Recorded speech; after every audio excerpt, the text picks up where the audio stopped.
Well, hello guys, welcome back. Somebody asked me a good question. How, as a pagan, can you reconcile dealing with Jesus? Since they heard me mention Jesus a couple times, they said, how can you, not in a bad way, but how can you work with him?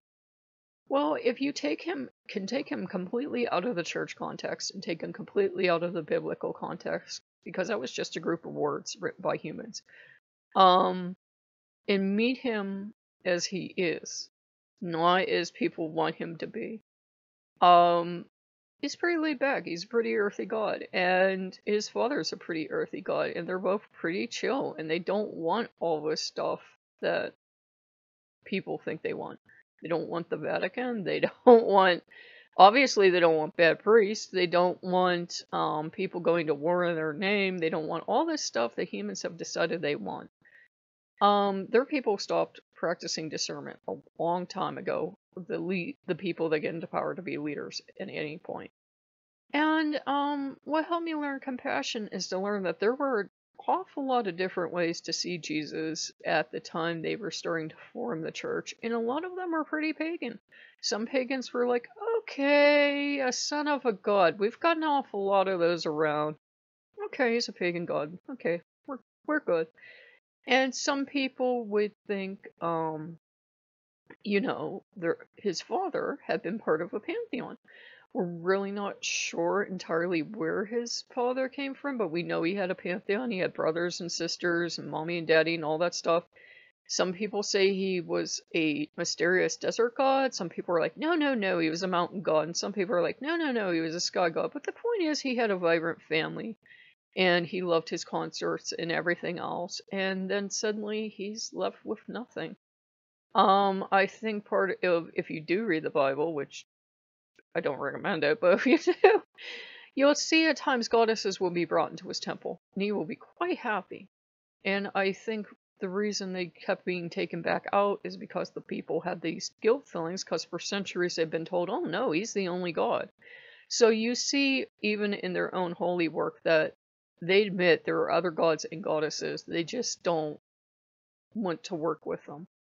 And even he admits there are other gods. But, the god I met, and the actual God, not the God of the church or the God of the Bible, totally chill if you haven't all the gods you want.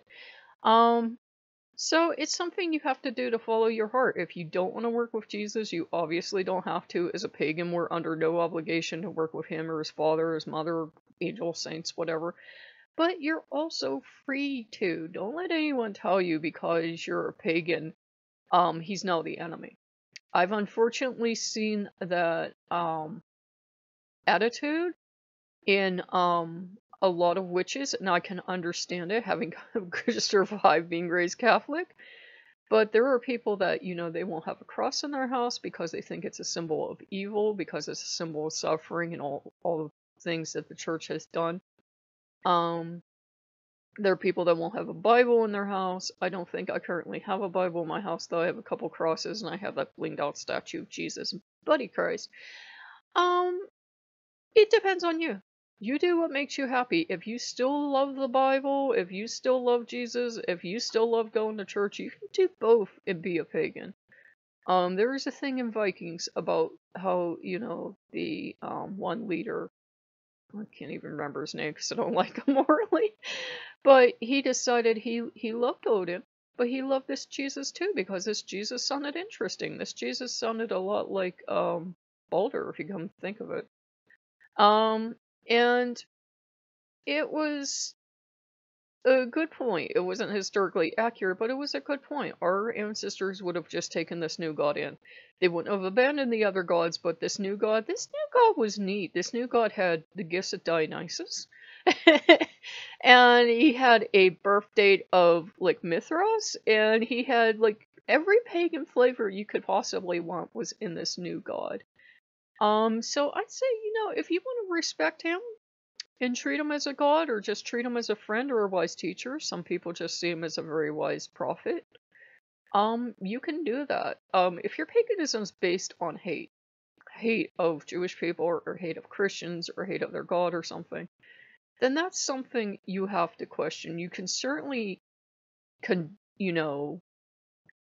um, not accept hate crimes based on religion. I'm not saying accept that religions in the past destroyed other religions, but every religion's done that. There's a writer about the Greek gods that says, you know, if but for a twist of faith, we would all be worshipping Zeus right now. We would. So, you know, it's not.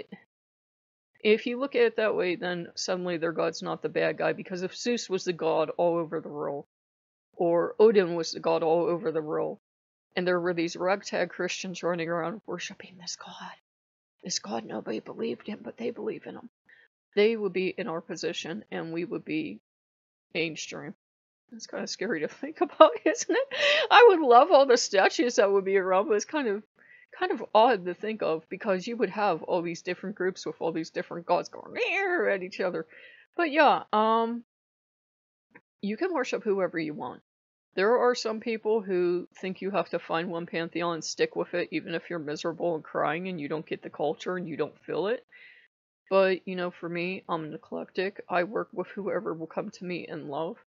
And if a god comes to you in love, you know, you are free to work with them. If the difficult thing with working with Jesus and working with, if you decide to work with his father or anyone else, will be finding things that aren't so Christian-y Christian that they start to make you feel sick in your stomach when you read them. That's a good litmus test. If it makes you feel bad, don't read it, throw it out.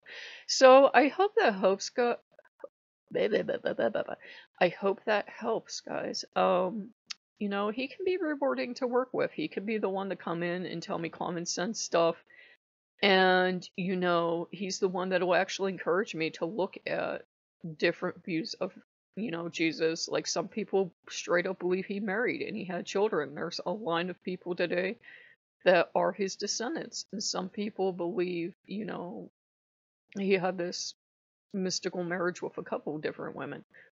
Good on him.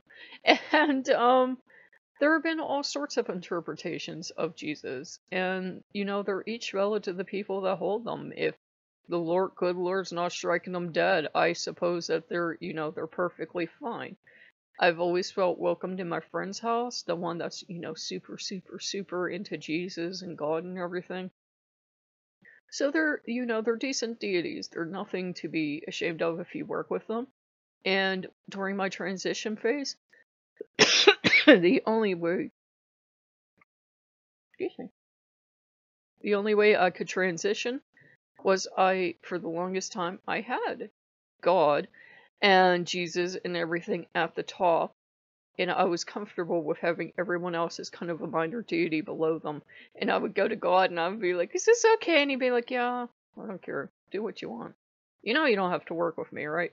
So yeah, for the longest time, I thought I was crazy because God was just this chill dude who, you could worship him or not. It was no big deal, and he was more concerned with say hello to my son every once in a while, because nobody actually really talks to him unless they want something, or, you know, they're trying to butter him up. So, you know, do as you will, just so you know that you feel good about it inside, and, you know, you're not basing your reactions on hate or, you know, a horrific past, because I know it was terrible being raised Catholic. But once Loki had helped me through that, and cleared away all the garbage, it was better. Like I said, I don't keep a Bible in my house because I feel they're very toxic and I don't like to read them. But I have a couple crosses, especially since my ancestors were all Catholic. And I don't mind having them. To me, it's supposed to be a symbol of his victory. It's not a bad thing. It's also a pagan symbol before the Christians adopted it, so it's not like it's this pure evil thing of hate. So if you guys like what you see, like, comment, subscribe, and I'll see you later. Bye bye.